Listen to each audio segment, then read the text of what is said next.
द्विगु समाज। मैंने कहा था द्विगु समाज के बारे में भी अच्छी तरह से आप ध्यान में रखें। तो भाग के रूप में है, दूसरा पद प्रमुख होता है, पहला पद संख्यावाचक या गणनाबोध होता है। अब उदाहरण द्वारा अपन इसको अच्छी तरह से समझ लेते हैं। तो उदाहरण देखिए, इसके उदाहरण देखिए कैसे, जैसे आप द्विगु को कैसे पहचानोगे, द्विगु के उदाहरण अच्छी तरह से आप नोट करें। देखिए द्विगु के उदाहरण अच्छी तरह से, जैसे नवरत्न।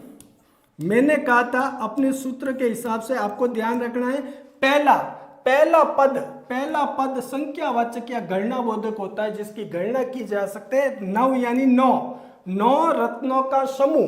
अब देखो एक चीज और, 9 रत्नों का समूह।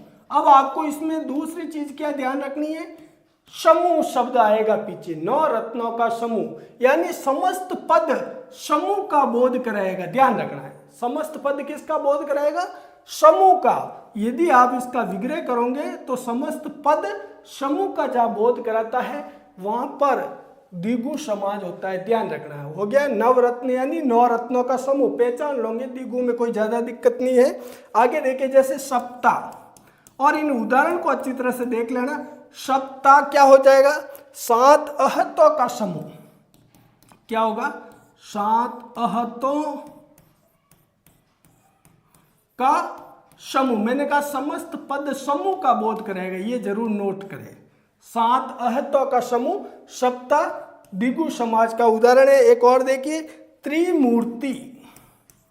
त्रिमूर्ति क्या हो जाएगा विग्रह, 3 मूर्तियों का समूह। क्या हो जाएगा, 3 मूर्तियों का समूह, वहां हो जाएगा आपका